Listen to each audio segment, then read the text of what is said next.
Muy buenas tardes, tengan todos ustedes. Hoy, Día Internacional de la Poesía. Vaya que le dedicaron un día a la poesía. Y y bueno, hoy desperté con la imagen de una foto mía en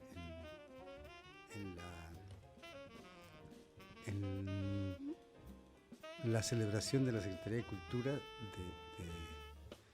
de que hoy es el Día de la Poesía y aparezco yo ahí, vaya, me alegra. Por ahí está, creo que la foto, Dante. Ah, ahí la podemos ver. Y bueno, pues celebrando la poesía, y hoy en mis colaboraciones de la radio y de la televisión, en otros programas, pues hablé de la poesía, para qué sirve la poesía, si sirve la poesía, si es útil la poesía para la vida, si es algo así como necesaria. Y yo creo que sí, aunque no entendamos para qué sirve.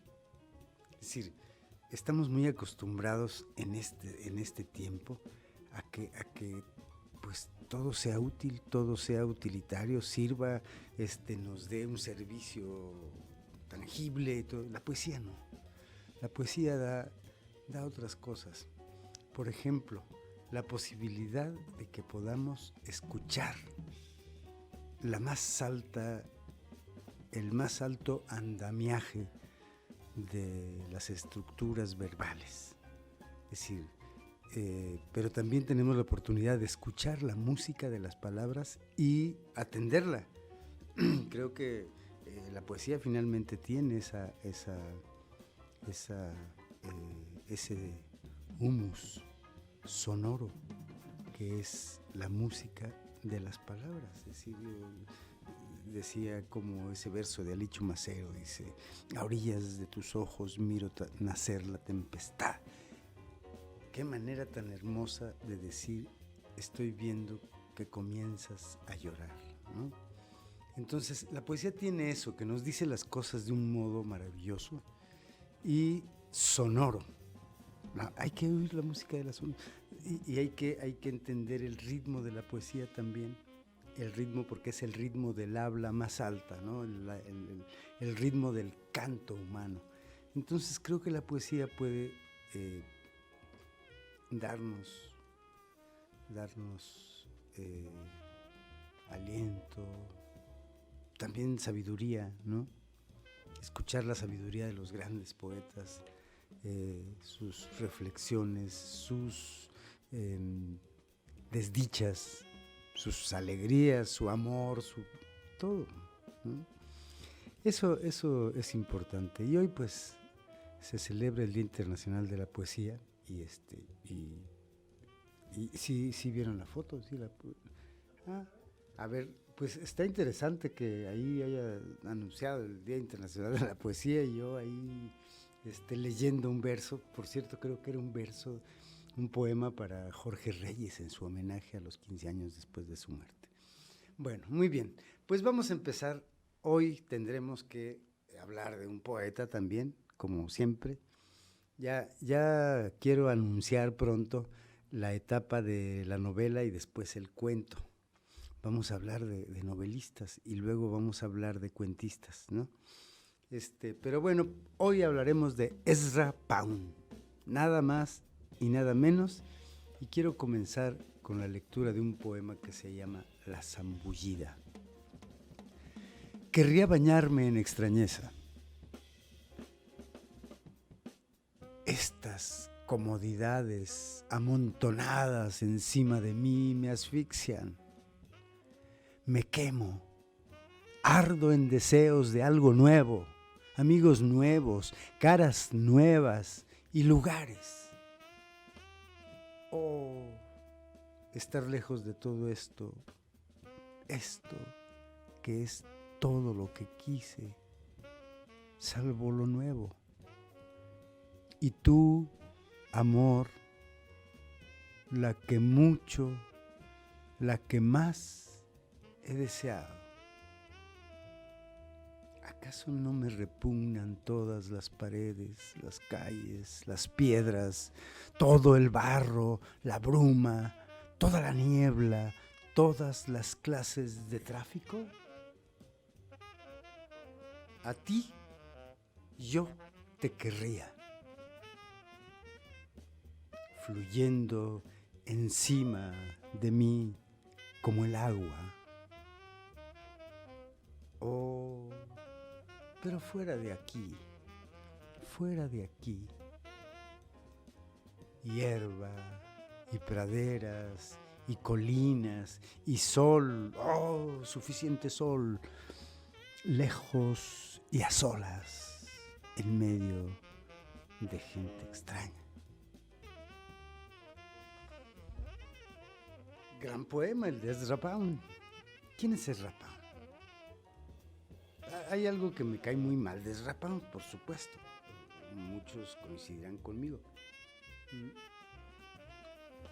Gracias a Luna Mía Café, que está en Avenida Lázaro Cárdenas, esquina con Batalla de las Angostura, en la Chapultepec Sur, y que me invita un café delicioso, y que hoy en la mañana desayuné ahí, qué cosa. Muy bien. Bueno, Ezra Pound se llamaba Ezra Weston Loomis Pound, que nació en Hailey, Idaho. Mi pronunciación. Nació en 1885, el 30 de octubre, y murió en Venecia el 1 de noviembre de 1972. Hay una cosa que ya contaré ahorita en el programa que me alegra recordarla porque es un encuentro que un poeta, Antonio Colinas, tuvo con Ezra Pound justo en Venecia. Vivió ahí un tiempo con su hija al final de su vida. Pero bueno, fue un poeta expatriado y una figura muy destacada en la poesía modernista. Acuérdense que hablábamos de H.D. Hilda Dodley, que conoció a Ezra Pound, incluso tuvieron un romance, en fin. Perteneció a esos poetas que se llamaban los imagistas en una etapa. Vivió en Londres, le corrigió a T.S. Eliot Tierra Baldía, en fin, perteneciente también a la Lost Generation, que es la generación perdida, también lo ubican ahí. Fíjense que aquí viene lo que no me gusta. Fue un ideólogo también fascista, que era seguidor de Mussolini, un furibundo antisemita, le llaman, ¿no? Y bueno, durante la Segunda Guerra Mundial se dedicó a lanzar arengas ahí contra la radio en Italia, en la radio italiana, a los soldados estadounidenses para que desertaran y difundir la propaganda nazi contra los judíos. Eso es lo que a mí no me gusta personalmente y que lo detesto finalmente. Pero nadie puede juzgar a un poeta de la talla de Pound y lapidarlo, ¿no? Su poesía finalmente es maravillosa. Después fíjense que Estados Unidos lo extraditó y lo pusieron preso. 12 años duró preso. Entonces, condenado a muerte. Pero gracias a Hemingway y a otros escritores importantes, fue que no lo asesinaron. No lo, ¿cómo se dice? Lo ejecutaron. Porque los artistas que lo defendieron dijeron, es que está loco. Y bueno, y lo pusieron en Santa Elizabeth. Santa Elizabeth, un manicomio. Elizabeth Bishop, la poeta norteamericana, que hace mucho hablé de ella en el programa, y yo creo que también merecería un programa. Elizabeth Bishop escribió un poema que hace mención, un poema dedicado a Ezra Pound, donde habla de el viejo marinero loco que está sobre una tabla con un sombrero de papel periódico, y un poema bellísimo, bellísimo, que es El Loco, ¿no? Habla de El Loco. Incluso en un programa yo leí ese poema de Elizabeth Bishop y es bellísimo el poema, bellísimo. Entonces ese era Ezra Pound, y bueno, era hijo de Homer Louis Loomis Pound, que finalmente su madre se llamaba Isabel Weston. Aquí tengo anotado estos nombres. En fin, esta familia era una familia procedente de Inglaterra que emigraron a Estados Unidos desde el siglo XVI, su familia, se sabe. Pound después se trasladó a Nueva York ya siendo un joven, ¿no? Con 18 meses de edad, debido al descontento de la madre de Hayley, en Hayley. Más tarde se mudarían a Pensilvania. En fin, vamos a más o menos ya en 1907, cuando, fíjense, tenía una habilidad para los idiomas tremenda. Impartió clases de español y francés en el Wabash College, donde fue despedido en 1908, honrosamente despedido. Y luego va a Londres, se casa, viene su adherencia a la poesía a la poesía modernista, ¿no? Eso fue en 1908. Bueno, aquí hay una declaración. En una carta a Harriet Monroe afirma Ezra Pound, fíjense lo que dice: en Estados Unidos no existe otra revista que no sea un insulto al artista serio y a la dignidad de su arte. Yo creo que tenía razón, porque hay un crítico, ahorita voy a recordar su nombre, que hizo una antología de poesía mexicana y que la publicó allá en Estados Unidos, que decía que en el prólogo de ese libro afirma que no hay espacio para la poesía en Estados Unidos. Digo, ha dado grandes poetas de Estados Unidos, claro, pero bueno, los grandes poetas se dan en donde quiera, pero no hay espacio para la poesía. Espacio, llamémosle a todo, revistas, tal, venta de libros, etcétera, publicaciones y todo eso.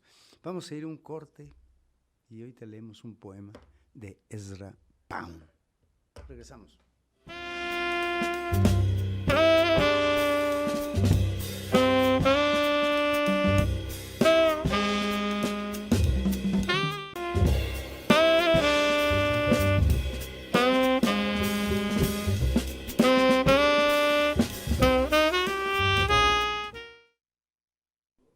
Ya estamos de regreso. Les leo un poema de Ezra Pound, que es el Cantar. 70 debe ser. He intentado escribir el paraíso. Que no os mováis. Dejad hablar al viento. Ese es el paraíso. Que los dioses olviden lo que he realizado. A aquellos a quien amo, perdonen lo que he realizado. Qué interesante esta imagen donde dice: dejad hablar al viento. Ese es el paraíso. ¿No? Que los dioses olviden lo que he realizado. Es un poema que pareciera disimula. Es un poema que disimula de lo que habla. pero es la libertad de realizar algo y perdonen aquellos a quien amo, perdonen lo que he realizado. Dejar al viento hablar, dejar que el viento sea libre y creo que dejar que el paraíso se pueda escribir, más o menos, ¿no? Vamos a leer otro poema de Ezra Pound, otro poema que se llama Portrait, que por cierto creo que tiene una errata ahí en el texto, le falta una P en Portrait, d'un femme. Quizá como después por retrato de una mujer, ¿no? Vuestra mente y usted son nuestro mar del Sargazo. Londres ha soplado sobre usted esta veintena de años y barcos brillantes le han dejado esto o aquello en pago. Ideas, viejas habladurías, sobrantes todas layas, extraños mástiles del conocimiento y grises mercancías de valor. Grandes hombres la han buscado, extrañando a otra. Usted siempre ha sido segundona. ¿Trágico? No. Usted lo prefirió a la cosa usual. Un hombre apagado, aburrido y galante, una mente normal con un pensamiento menos cada año, usted ha sido paciente. La he visto sentada por horas en donde algo debería haber flotado. Y ahora usted paga, ¿sí? Ricamente paga. Usted es una persona de algún interés. Uno se acerca y se lleva extrañas semillas, trofeos rescatados, alguna curiosa sugerencia, hechos que no llevan a ninguna parte, un cuento o dos, preñadas de mandrágoras o en alguna otra cosa que podría ser útil y sin embargo nunca lo es, que jamás encaja en un rincón o muestra utilidad, o se encuentra su hora sobre el tejar de los días, el trabajo deslustrado, cursi, maravilloso, viejo, ídolos y ámbar gris y los raros embutidos. Estas son nuestras riquezas, vuestro gran depósito, y sin embargo, por todo este tesoro hundido en cosas momentáneas, excéntricas, maderas casi empapadas y material nuevo y brillante, en el lento flotador de luz, diferente y profunda.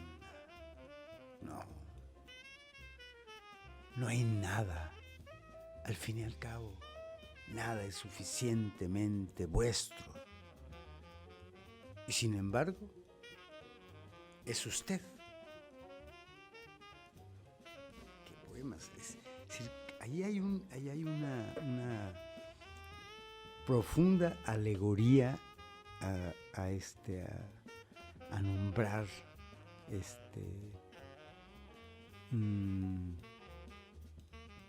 el fondo de todo esto respecto a una persona que está detrás, ¿no? Grandes hombres la han buscado, extrañando a otra. En fin, hay imágenes aquí muy interesantes que me gustaría ampliar más, ¿no?, sobre este poema, pero también hay que seguir hablando de Ezra Pound, que se va de Estados Unidos y después pues pasa toda esta parte de Italia en la Segunda Guerra Mundial y hay otra información. En alguna parte leí que lo tuvieron conminado, ¿cómo se dice? No conminado, sino lo situaron en una jaula donde nada más tenía una cosa para hacer sus necesidades y le aventaban el plato como a un perro en una especie de jaula en Estados Unidos. Así estuvo algunos de esos 12 años. Un trato inhumano que le dieron por sus ideas, ¿no? Ahora no puedo decir, no puedo decir que bueno, que se lo merecía. Yo creo que nadie se merece un trato así, ¿no? Por ideas erráticas que tuviera. Además, era un hombre sumamente inteligente, ¿no? Traducía del chino. Fíjense que en agosto de 1912, Harriet Monroe, a la que le escribe esa carta donde le dice que en Estados Unidos no hay un respeto por el artista, ¿no? Contrata a Pound, Harriet Monroe, contrata a Pound para la revista Poetry de Chicago. Su primera edición incluyó 2 poemas suyos. Ese mismo mes, en Londres publica Ripostes, una colección de 25 poemas que incluye 5 también de un poeta, T.E. Hulme. Bueno, también durante los años anteriores a la Primera Guerra Mundial, le tocaron las 2 guerras. Pound fue un miembro muy destacado del movimiento de vanguardia literaria conocido como imagismo. Imagismo, que ya habíamos hablado de ese movimiento al que perteneció también H.D., la poeta Hilda Dolittle. Y primer movimiento literario en el que Ezra Pound se relacionó ya en Londres. Este movimiento creía en la relación inmediata con esa especie de concepción poética relacionada también con las artes visuales. Es decir, estos poetas creían en la relación, en la hermandad de las artes visuales, ¿no? Y en la síntesis de los productos intelectuales. Eso me parece muy interesante, la síntesis de la intelectualidad y lo emocional relacionado entre intelectual y emocional. Creían en hacer una síntesis de esas 2 capacidades, ¿no? Ahora, yo creo que aquí hay otro, ¿cómo se llama este? También, bueno, se caracterizó también este movimiento por explorar con la metáfora, una de las figuras retóricas más socorrida en la poesía. Pero en ese entonces era como metáforas y metáforas y metáforas. No había prosopopeyas, es decir, había otras cosas, no había oximorones, ¿no? Es decir, explotaron la metáfora y la lengua que era lírica, el lirismo, eso exploraban ellos. Hay una afición también que tenían después de que descubrieron el Oriente, ¿no? También tenían influencia porque admiraban el haiku japonés. Publicaban una revista que es chistoso, se llamaba The Egoist, El Egoísta, ya por 1913. Decía que antes de la Primera Guerra Mundial. Poetry publica ahí un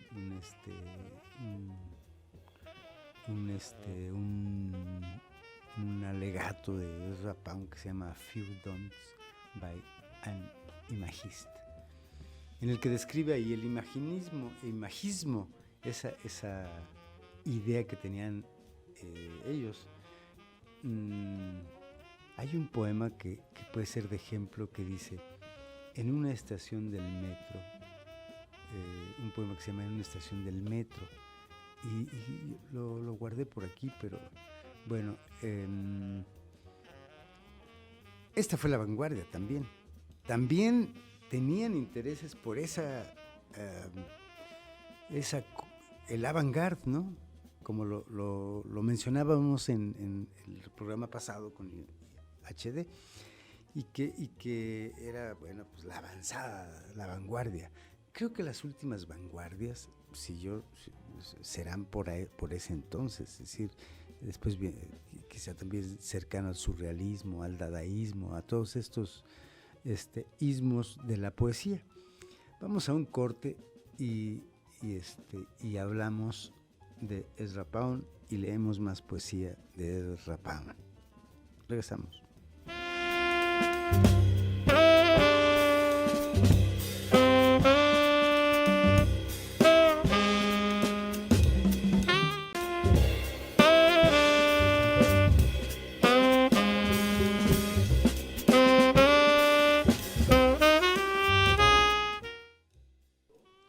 Ya volvimos.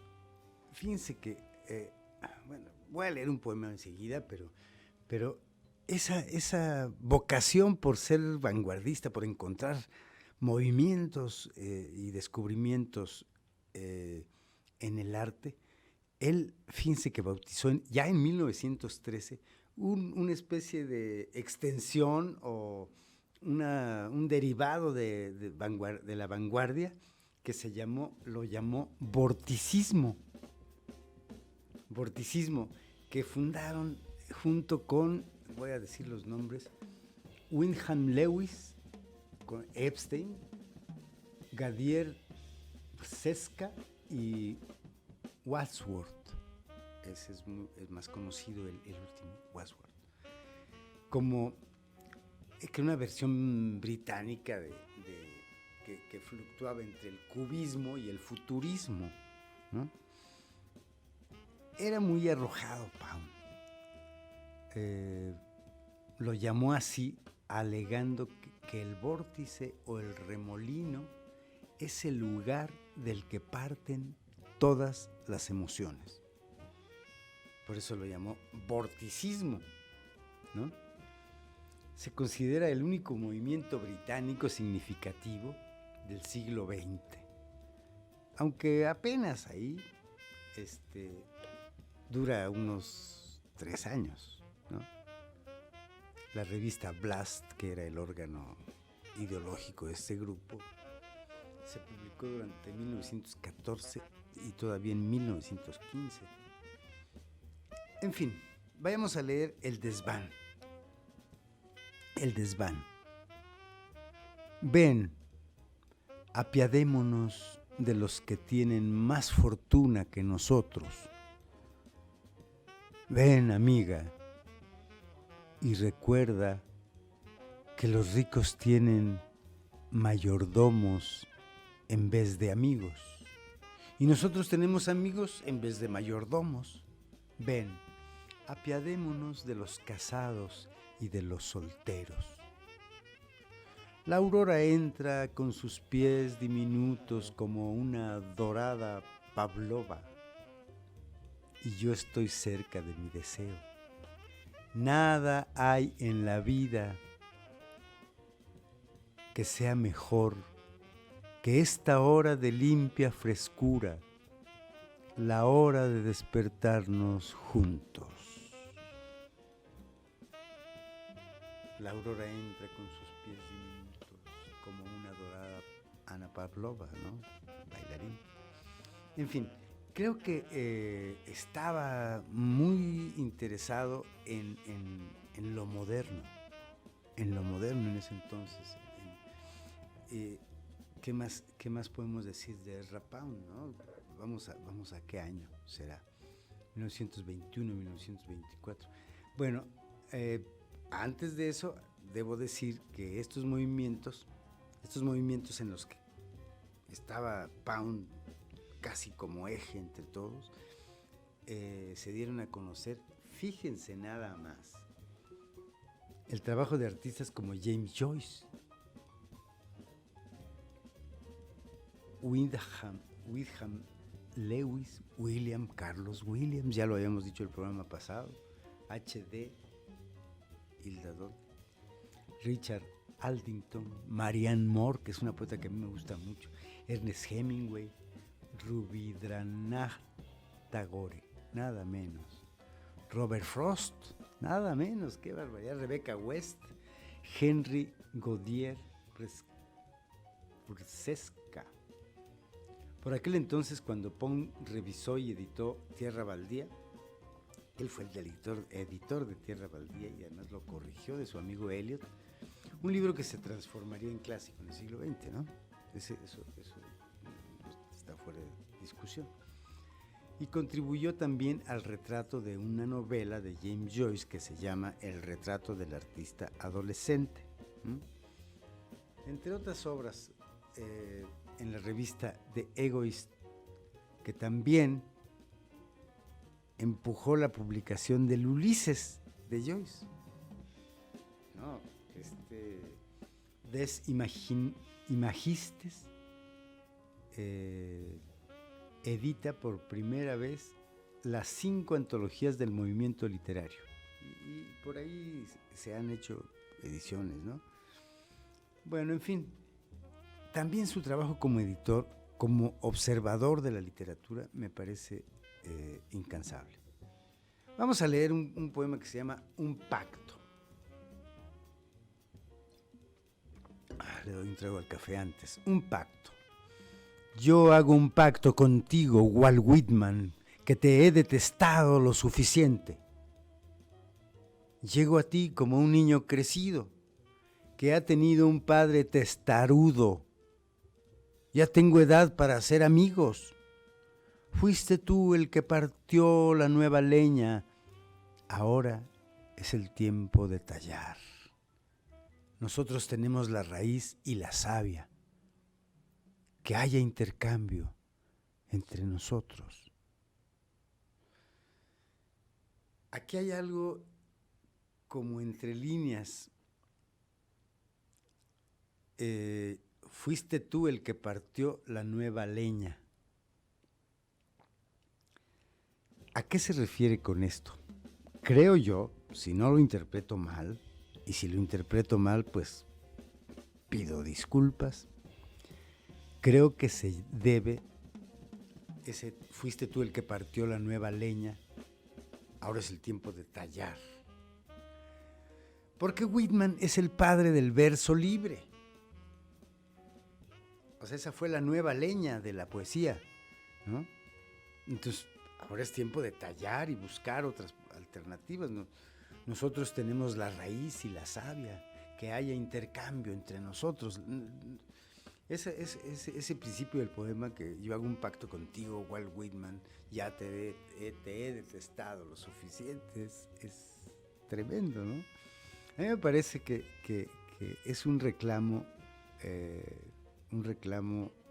cariñoso, además, un reclamo amistoso, porque al final que haya intercambio entre nosotros, ¿no? Entre las generaciones anteriores. Whitman es siglo XIX, ¿no? Recordemos que murió a finales del siglo, en el 92, en el siglo XIX. Bueno, ese poema dice cosas muy interesantes y por eso se caracteriza la poesía de Ezra Pound, por decir ese tipo de dar curvas en lo que está diciendo, hacer una leve crítica al mundo de la poesía. Y claro, Los Cantos, que es un libro enorme, extenso, es pues una obra maestra. A mí me gusta mucho ese libro. Hay cosas que escribió ahí en chino, que exploraba francés, italiano, incluso español. Vázquez Amaral hizo una traducción y le tocó ir a verlo y Pound le corrigió la traducción en español. Era un tipo enorme. Vamos a leer otro poema que se llama N.Y. Nueva York. Ciudad mía, mi amor, blanca mía, esbelta, óyeme, y un alma te infundirá mi soplo. suavemente en el caramillo. Escúchame, ciudad mía, mi amada. Eras una doncella todavía sin pechos, esbelta como un caramillo de plata. Ahora, óyeme, escúchame, y un alma con mi soplo te daré. Qué manera de referirse a una ciudad que no sabría decir si la quiso. Porque estuvo encerrado en Santa Elizabeth. Santa Elizabeth está en Nueva York. Este poema es de antes, claro. Qué soledad la de Ezra Pound al final de su vida. Vivía en un callejón en Venecia. Y hay un ensayo muy bello de Antonio Colinas donde lo va a visitar. Debo decir que yo conocí la poesía de Antonio Colinas con un poema de Ezra Pound que es con el que me voy a despedir. Voy a leer un poema de Antonio Colinas sobre Ezra Pound, que es una referencia a un ensayo muy amplio. Es como una síntesis ese poema, pero es bellísimo. Y a un ensayo que hizo Antonio sobre su visita a Ezra Pound en Venecia. Cuenta cómo alguien le dijo, pues sí, allá vive un hombre solitario, un tipo abandonado, ¿no? Que pienso en el final de la vida de Herman Melville también, ¿no? Que incluso creía todo el mundo que ya había muerto, en la miseria totalmente, ¿no? El autor que le daría gloria a las letras inglesas con su novela Moby Dick. Con Billy Wood también, pero bueno, insuperable Moby Dick. Abandonado. Ezra Pound no abandonado. No. Herman Melville era pobre, estaba muy pobre, ¿no? Dije en la miseria. Y Ezra Pound, no precisamente en la miseria, pero de una soledad que dice Colinas, tremenda, que me recuerda mucho cuando Paul Valéry fue a visitar al castillo de Musot a Rilke, que regresó y dijo, estoy impresionado, asustado, la soledad en la que vive Rilke es inhumana, ¿no? En fin, la poesía, la soledad, los poetas solitarios, ¿no? Vamos a un corte mientras tomo café. Regresamos.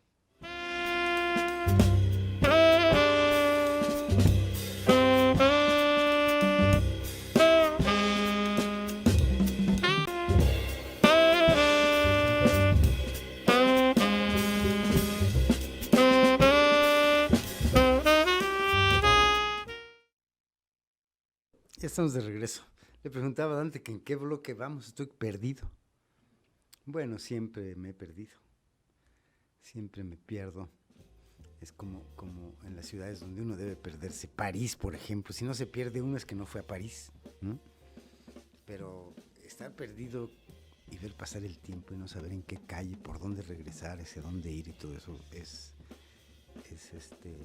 hay un momento en que la desesperación lo atrapa a uno y después de la desesperación el miedo. En fin, pero hay que perderse de algún modo. Vamos a leer un poema que se llama Sabiduría Antigua, algo cósmica. So-Shu soñó, y habiendo soñado que era un pájaro, una abeja y una mariposa, quedó incierto de por qué debía tratar de sentirse otra cosa. Y de ahí su contento. Qué buen poema, ese me gusta mucho, ¿no? Shu soñó. Es decir, es en base a algunos poemas.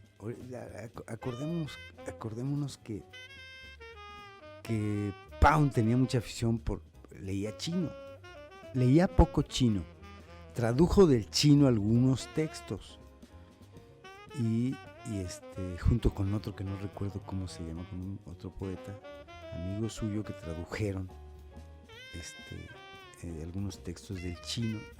No lo hablaba, pues no, ¿quién habla chino? Es difícil esa lengua, numerosa, ¿no? Entonces, tenía esa afición por las lenguas también y por supuesto facilidad, pues hablaba español. Fíjense que aquí hay una cosa. Después de la guerra, Pound abandonará Inglaterra, pero antes publica Poems from the Propertius Series en marzo de 1919, final de la guerra, ¿no? Pero antes ahí hay que mencionar a otro que se llamaba Hugh Selwyn Moberley. En junio de 1920, gracias a la imprenta Ovid Press, se publica esto. Este año es el último en el que reside en Inglaterra, en el 19. Y todos los poemas, hay un libro que se llama Personae, que están recogidos toda esa etapa de Ezra Pound, están recogidos en ese libro que él tituló Personae. Fíjense que ya en el 21, después de la guerra, se traslada, vive en París, va a París, donde obviamente empezó a moverse en los círculos de los artistas revolucionarios y los apasionados por el arte moderno en ese tiempo. Nada más por nombrar a alguien, Marcel Duchamp, ¿no? Otro, Tristan Tzara, Fernand Léger, ¿no? Y algunas otras figuras de aquel movimiento Dada y otros del movimiento del surrealismo. Y conoció a Gertrude Stein, que era una figura fundamental en esos años, ¿no? En los 20s, 30s, incluso cuando Henry Miller aparece en escena. Gertrude Stein es una mujer que era muy importante y además valiosísima su opinión sobre la literatura, ¿no? La respetaban muchísimo. Luego esta colección de poemas de la que hablo, Personae, fue publicada en Nueva York en 1921. En el 21. Y ese año en 1921, conoce a Ernest Hemingway, ¿no? Que es otra leyenda, ¿no? Luego abandona la mayoría de su trabajo anteriormente publicado de los cantos. Ya empezaba a escribir esto. Hizo traducciones, escribió crítica, 2 óperas con la ayuda de George Antheil.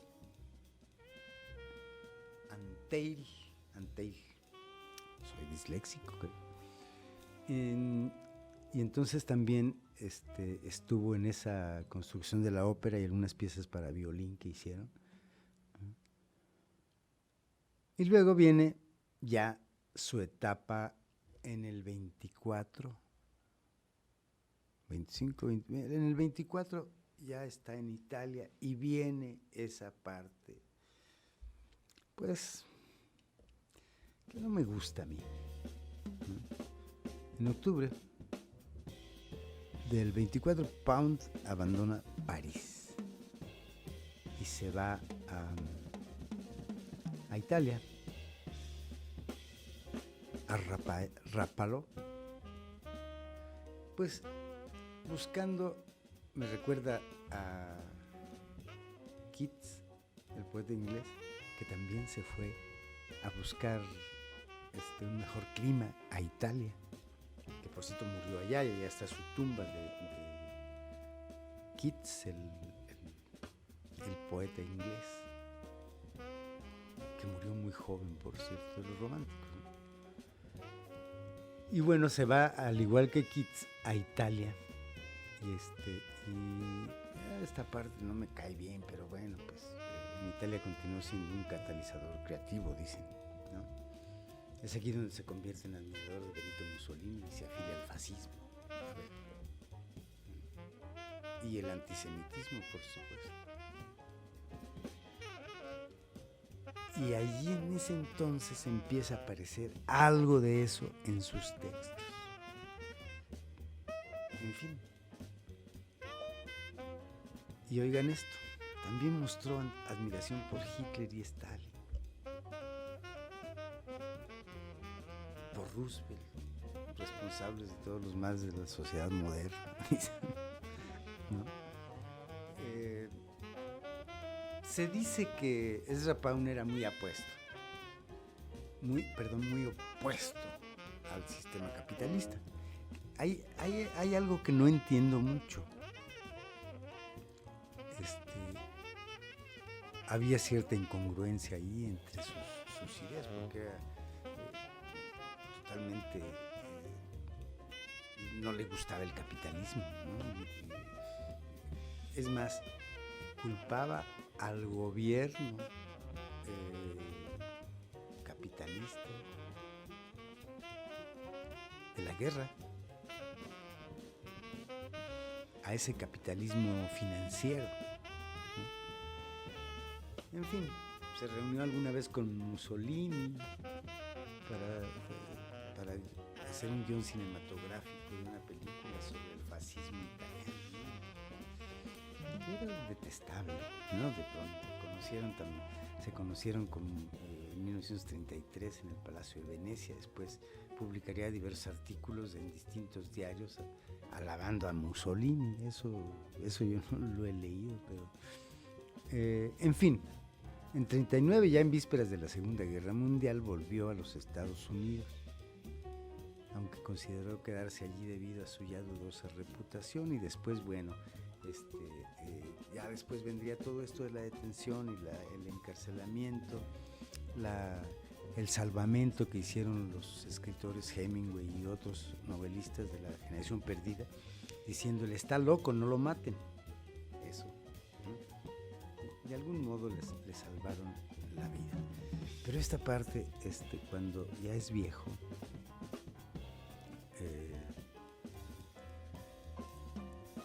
creo que, murió en 1972. Y bueno, la poesía de Poe cita y hace referencias muchísimas en sus cantos a Confucio, a Homero, a Dante. Es un monstruo ese libro, es un monstruo. Y especialmente hay un libro que a mí me gusta muchísimo, que se llama El arte de la poesía, que son sus disertaciones sobre la poesía. Yo lo leí muy joven, quizá a los 17 años lo leí, y sentía como que daba recetas precisas y importantísimas, ¿no? Con una experiencia en la escritura de la poesía tremenda de Ezra Pound. Y ese libro lo leí, la semana pasada hablé del libro, pero el arte de la poesía, que me gustaría volver a leerlo, a ver qué experiencia tengo con ese alegato sobre la poesía, ¿no? Y ya casi nos vamos a ir, Dante. Pues voy a despedirme hoy con un poema de Antonio Colinas, pero todavía no, ¿verdad, Dante? Todavía faltan. Perfecto. Entonces, bueno, Al final, esa parte de Antonio Colinas, cómo va y lo encuentra, un hombre solo, vivía con una mujer que lo atendía. Ahorita no me recuerdo cómo se llama. Su hija se encargó de él. Tuvo una hija y se encargó de él ya en el final de su vida, que ya no escribía, ¿no? Y que quiso vivir en Venecia. Y bueno, hay tantas cosas que hizo como traductor, fíjense, como crítico de arte. Hizo cosas valiosísimas, ¿no?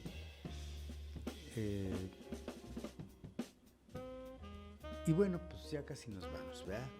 Pues ya nos vamos. Hoy, Día Internacional de la Poesía. Habrá que emborracharse de poesía, de virtud, de vino, de lo que queráis, dice Baudelaire, para no ser mártires ni esclavos del tiempo. Y me despido con este poema que se llama Encuentro con Ezra Pound, de Antonio Colinas. Debes ir una tarde de domingo, cuando Venecia muere un poco menos, a pesar de los niños solitarios, del rosado enfermizo de los muros, de los jardines ácidos de sombras. Debes ir a buscarle, aunque no te hable. Olvidarás que el mar hunde a tu espalda las islas, las iglesias, los palacios, las cúpulas más bellas de la tierra, que no te encante el mar ni sus sirenas. Recuerda, fundamenta Kabbalah, hay por ahí un vidriero de Murano y un bar con una música muy dulce. Pregunta en la pensión llamada Sisi, donde habita aquel hombre que ha llegado solo para ver gentes a Venecia.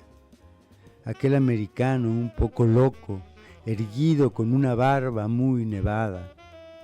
Pasa el puente de piedra, verás charcos llenos de gatos negros y gaviotas. Allí, junto al canal de aguas muy verdes, lleno de azahar y frutos corrompidos, oirás los violines de Vivaldi. Detente y calla mucho mientras miras. Ramo corte querina, ese es el nombre. En esa callejuela con macetas, sin más salida que la muerte, vive Ezra Pound. Recuerden, amigos,